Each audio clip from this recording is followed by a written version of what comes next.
All right, ladies and gentlemen, boys and girls, welcome back. It's Dave. It is the Real Music Observer, observing real music in real time for real people, just like you and just like me. This video, not so much about music, more about my decision to leave social media for the most part, at least as the Real Music Observer. You know, I had a lot of stuff going on over on Twitter. Twitter is like a cesspool of negativity. There are people, of course, that agree with you and come to your defense and so forth. But, you know, the onslaught is 24 hours a day. And I used to have a page over on Facebook. Had to get rid of that too. Why? Because I'm opinionated.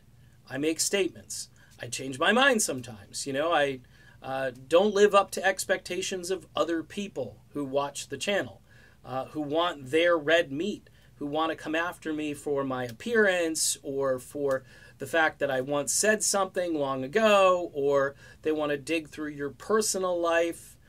They want to go after your family, which all of this happened because I talk about music.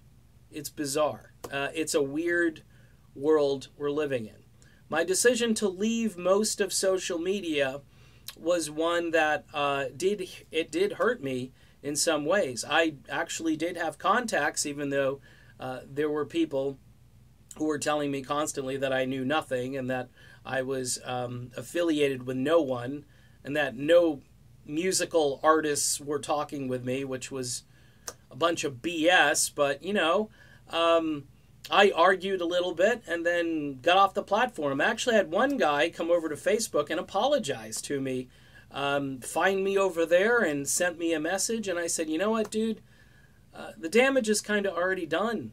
I mean, you're arguing like a 5-year-old. Yes, you do. No, you don't. Back and forth, and it's like, okay, you know how you get a little bit older and you don't care as much anymore? You just don't. You don't care about what people think of you, and you don't wake up in the morning wondering who's going to come after you and make insults. But, you know, if you leave a little bit of that window open, you know, and this is what happens, you know, the bugs still get in. You know, that hornet will still come in and try to sting you. So you got to shut the whole thing down. I had a guy who I always communicate with. He said, hey, you know, I wanted to know what the reaction was to that video, but you don't have any comments enabled. And I said, that is correct. I said, I had people that are actually messaging me saying, they're saying so many crappy things about you. They're going after your family. They're talking about you from 30 years ago. They're digging up crap that wasn't even relevant, that didn't make any sense. But this is the kind of personal onslaught that forced me away from social media. And it's weird because I don't know how people are reacting to my stuff. But if you're watching the videos, I'm thankful. My revenue is down because the algorithms don't work the same way when you're doing this stuff.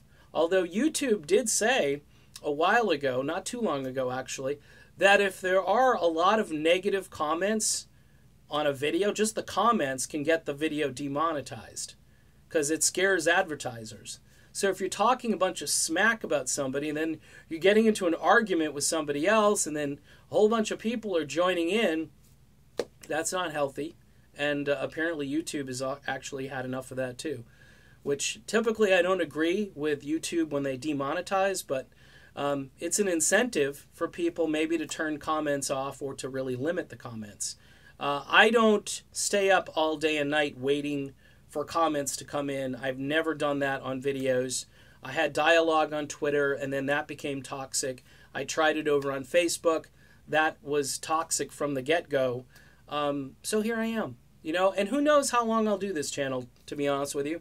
I know I have, 21,000, something like that, subscribers, and that's a lot. And it's something I can kind of pat myself on the back and say, hey, that's cool.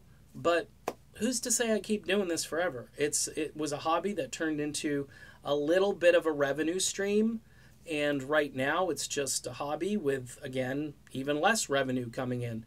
So to all those folks out there that wish they could, you know, cyber hit me, cyber punch me, I'm sorry to disappoint you.